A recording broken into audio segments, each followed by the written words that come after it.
అందరికీ నమస్కారం. ఈ రోజున డిజిటల్ అరెస్టు అనే అంశం గురించి ప్రస్తావిస్తున్నాను. మీరు గాని మీ స్నేహితులు గాని ఇటీవల కాలంలో డిజిటల్ అరెస్ట్ అయ్యారా? మీకు 1930 టోల్ ఫ్రీ నెంబర్ గురించి మీకు తెలుసా? మీ అభిప్రాయాలని కామెంట్ రూపంలో కామెంట్ బాక్స్ లో తెలియజేయండి. ప్రజల్ని మోసం చేయడానికి 1,00,000 మార్గాలు. ఇంతకుముందు ఇంట్లో దొంగతనాలు, దారి దోపిడీలు, చైన్ స్నాచింగ్, బంగారు నగల అపహరణ ఇలా జరిగేవి. కాలం మారింది. మొన్నటి వరకు మెసేజ్లు, phone calls, links, OTP, loan apps, trading ఇలా సైబర్ నేరగాళ్లు డిజిటల్ నేరాలకు పాల్పడ్డారు. క్రైమ్ తీరు మారింది. టెక్నాలజీ పెరిగింది. సైబర్ క్రైమ్స్, ఆన్లైన్ మోసాలు, డెబిట్ కార్డుల మోసాలు, పిన్ నెంబర్ల చోరీ, ఖాతాల నుంచి డబ్బులు కాజేయటం, మన ఫోన్లని, సంస్థల అకౌంట్లని హ్యాక్ చేసి డబ్బులు ఖాళీ చేయటం ఇవన్నీ జరుగుతూ ఉన్నాయి. నేడు మరింత ముందుకు వెళ్ళి digital arrest, cyber crimes, email scams అనే కొత్త నేరాలు వెలుగులోకి వస్తున్నాయి. భారత ప్రధాని మోడీ సైతం ఈ నెల అక్టోబర్ 27న తన నెలవారీ మన్ కీ బాత్ వీడియో ప్రసంగంలో డిజిటల్ అరెస్టుకు సంబంధించిన అంశంపై మాట్లాడారు. అంటే ఇది ఎంత ప్రభావం చూపిస్తుందో తెలుసుకోవచ్చు. ముందుగా డిజిటల్ అరెస్ట్ అంటే ఏమిటి అని తెలుసుకుందాము. సైబర్ నేరగాళ్లు వీడియో కాల్ చేసి తాము పోలీసులమనో, దర్యాప్తు అధికారులమనో, జడ్జీలమనో మనల్ని నమ్మిస్తారు. మీరు మీ బ్యాంకు ఖాతా, క్రెడిట్ కార్డు, ఆధార్ కార్డు వంటి వాటిని చట్ట వ్యతిరేక కార్యక్రమాలకు వినియోగించుకున్నారు అని బెదిరిస్తారు. విచారణ పూర్తయ్యే వరకు అక్కడి నుండి కదలటానికి వీలు లేదని ఆన్లైన్ లోనే, వీడియో కాల్లోనే కట్టడి చేస్తారు. డబ్బులు చెల్లిస్తే వదిలేస్తామని చెబుతారు. వారి ఖాతాలోకి డబ్బులు జమయ్యాక విడిచిపెట్టాము అని చెప్తారు. అలా మనిషిని ఎక్కడికి వెళ్ళనీయకుండా, ఒక రకంగా అరెస్టు చేయకుండా అరెస్టు చేసినట్లుగా ఆన్లైన్ ద్వారానే చెప్పి మనల్ని నిర్బంధించటమే డిజిటల్ అరెస్టు. ఇది ఆన్లైన్ స్కామ్. ఈ నేరగాళ్లు టెక్నాలజీని అద్భుతంగా వాడుకుంటున్నారు. సరికొత్త వ్యూహాలు చేస్తున్నారు. వాటిని పరిశీలిద్దాం. నేరగాళ్లు ఈ మధ్య డైరెక్ట్ గా ఫోన్ చేయట్లేదు. ముందుగా ఒక ఆటోమేషన్ కాల్ రికార్డింగ్ ద్వారా మన ఫోన్ కి కాల్ చేస్తారు. మీ నెంబరు లేదా అకౌంట్ నెంబరు ఇల్లీగల్ యాక్టివిటీస్ తో లింక్ అయ్యింది అని చెప్తారు. ఫోన్ 2 గంటల్లో బ్లాక్ అయిపోతుంది. ఆ వివరాలు పూర్తిగా తెలుసుకోవాలంటే ఫలానా నెంబర్ చెయ్యండి అని చెప్పి కట్ చేస్తారు.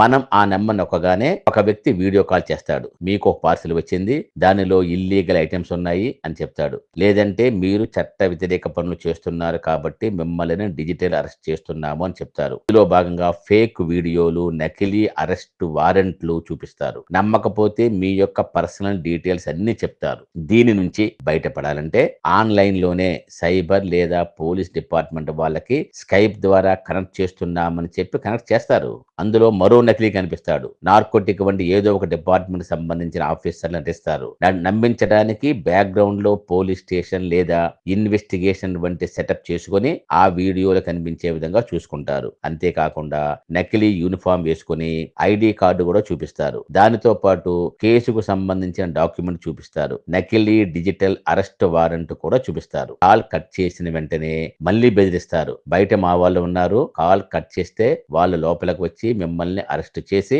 ముంబై తీసుకొస్తారు అని చెప్తారు. నేరం చెయ్యలేదని నిరూపించుకోవాలంటే ఆర్బీఐ ఏర్పాటు చేసిన అకౌంట్ లోకి మీ దగ్గర ఉన్న డబ్బంతా ట్రాన్స్ఫర్ చేయాలని చెప్తారు. నేరంలో మీకు ఎలాంటి ప్రమేయం లేదని తెలిస్తే డబ్బులు తిరిగి ట్రాన్స్ఫర్ చేస్తామని చెప్తారు. అప్పటికే మోసగాల వలలో పడిన బాధితులు భయపడి కేసు అయితే పేరు చెడిపోతుందనే ఆలోచనలోకి వెళ్తారు. అందుకే ఎవరికి తెలియకుండా, చెప్పకుండా వాళ్ళు చెప్పిన అకౌంట్ కి డబ్బులు ట్రాన్స్ఫర్ చేస్తారు. ఇలా గంటలు, రోజుల తరబడి వీడియో కాల్లో ఉండి మభ్య పెడతారు.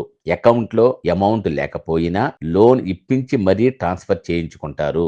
గత 3 నెలల్లోనే 120 కోట్లకు పైగా డబ్బుల్ని సైబర్ నేరగాళ్లు ఈ డిజిటల్ అరెస్ట్ ద్వారా దోచుకున్నారు. చాలా మంది మోసపోయారు. అయితే ఇలా చెప్తే మోసపోయేది ఎవరు అని మీరు అనుకోవచ్చు.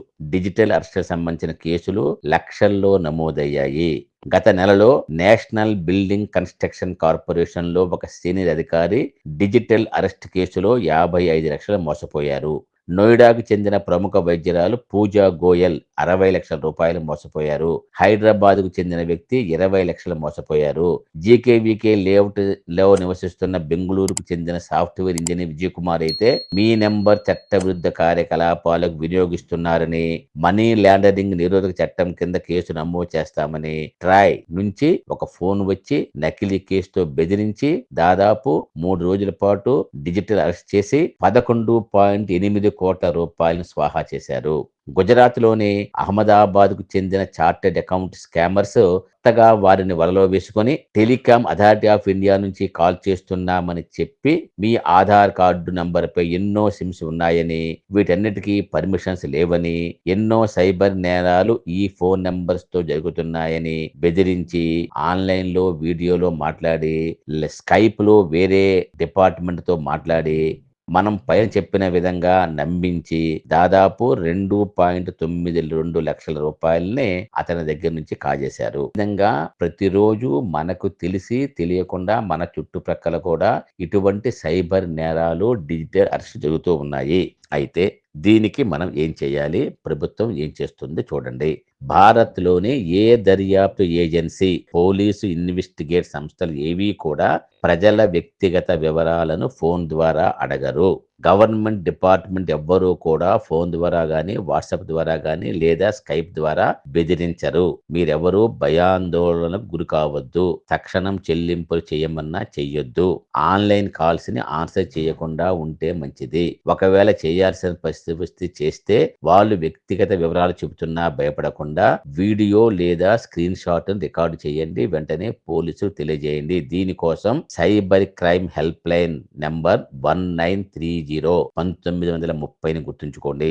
లేదా www.cybercrime.gov.in ద్వారా కంప్లైంట్ చేయాలి. డిజిటల్ అరెస్టు అనేది సైబర్ నేరస్తులు ఉపయోగించే మోసపూరిత కల్పిత పదమే కానీ చట్టంలో ఎక్కడా డిజిటల్ అరెస్ట్ అనే పదమే లేదు. అది గమనించండి. నేరస్తులు భారత్ నుంచి మాత్రమే కాకుండా పాకిస్తాన్, కంబోడియా, మయన్మార్, లావోస్ దేశాల నుంచి కూడా ఆ కాల్ సెంటర్ నుంచి కూడా పనిచేస్తున్నారు అని పోలీసులు చెబుతున్నారు. నిజంగానే నేరాలు చేసిన వారికి దర్యాప్తు సంస్థలు ఫోన్ చేసి హింట్ ఇవ్వవు. ప్రత్యక్షంగా ఇంటికి వచ్చి మాత్రమే ప్రాథమిక విచారణ చేస్తారు. స్కామర్లు అంటే ఈ స్కామ్ చేసేవాళ్ళు మీ భయం పైనే పూర్తిగా ఆధారపడతారు అని గ్రహించండి. వారి దగ్గర మీకు సంబంధించిన సాధారణ సమాచారమే తప్ప ఎలాంటి కీలక విషయం లేదు అని మీరు తెలుసుకోవాలి. బ్యాంకు వివరాల కోసం పోలీసులు గానీ, బ్యాంకర్లు గానీ మిమ్మల్ని ఫోన్లో అడగరు అని తెలుసుకోండి. నిజమైన ప్రభుత్వ చట్టాన్ని అమలు చేసే ఏజెన్సీలు, అధికారులు ఎవరూ కూడా ఫోన్ కాల్ ద్వారా డబ్బు అడగరు, కేసులను ఆన్లైన్ ద్వారా విచారించరు అని తెలుసుకోండి. ఇవన్నీ విషయాల్ని మీరు తెలుసుకోవటమే కాకుండా మీ స్నేహితులకి, బంధువులకి తెలియజేయండి. ముందుగా ఎవ్వరూ మర్చిపోవద్దు. 1930 ఈ నెంబరు ఈ సైబర్ నేరాల కోసం కేంద్ర ప్రభుత్వం ఏర్పాటు చేసిన ఉచిత ఫోన్ కాల్. అందుకనే కేంద్ర ప్రభుత్వం అందరి యొక్క ఫోన్లు కూడా కాలర్ ట్యూన్స్ గా 1930కు ఫోన్ చేయండి. మీకు ఎవరైనా సైబర్ నేరస్తులు లాయర్ గానో, జడ్జి గానో, పోలీస్ అధికారి గానో మీకు ఫోన్ చేస్తే వెంటనే 1930కు ఫోన్ చేయమని కాలర్ ట్యూన్స్ గా పెట్టారు. కనుక ఇవన్నీ గమనించండి, అందరికీ చెప్పండి, జాగ్రత్తగా ఉండండి. సైబర్ క్రైమ్ల బారిన పడకుండా మిమ్మల్ని మీరు కాపాడుకోండి. Thank you.